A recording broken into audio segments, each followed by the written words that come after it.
I'm Chris. I'm Craig. And welcome back to our channel. And today we're going to do our review for Dirty Grandpa.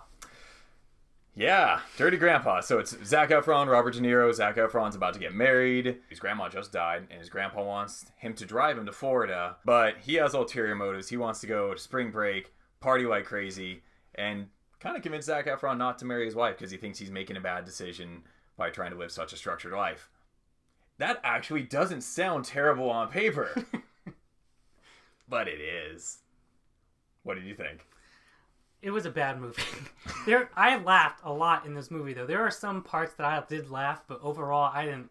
This movie was pretty bad. I didn't care for it, but a lot of comedies over the last, 5, maybe more years haven't been all that great. They have their moments in the movie where it's a good laugh, but the movie just doesn't hold up for it. You know, I just don't care for this movie. I was excited. The trailers brought me into it, the Red Band trailers, and, you know, I was excited to see this, and then we watch it, and I'm like, okay, I'm laughing, okay, but the story is very predictable. I knew what was going to happen the first, 5-10 minutes into this movie, and I didn't feel a chemistry between Zac Efron and the girl in that movie. It was forced.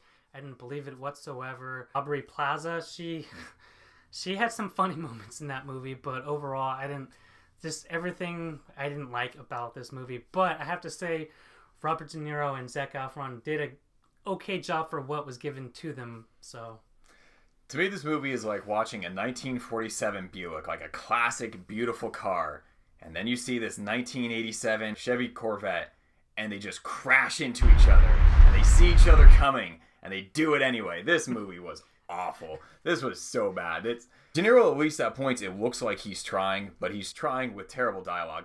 Efron looks mentally checked out at a lot of points. There are points where you can tell he is trying, but there's just nothing to work with. It's not even the predictability. It's just the laziness of the writing and then trying to overcompensate that with just some of the filthiest jokes I've heard in a movie in a long time. This was a dirty, raunchy movie, and there's raunchy, American Pie raunchy. There's things like that where it's done in jest. This movie's just filthy. Yeah. I mean, the stuff that comes out of Aubrey Plaza's mouth is just foul, and it's a lot of dirty humor. The last movie that I can think of is Superbad, but that's not even that raunchy. And no. I thought that was the great movie, and that's one of my favorite comedy movies. But this movie goes to a whole new level of raunchy and just the things they say. Robert De Niro says a lot of things, but I think Aubrey Plaza says a lot of things that are just way left field. If you like that kind of humor, if you love really vulgar, really crass type of dialogue, and that's something then you might like this movie. There are a lot of points, though, where they just hammer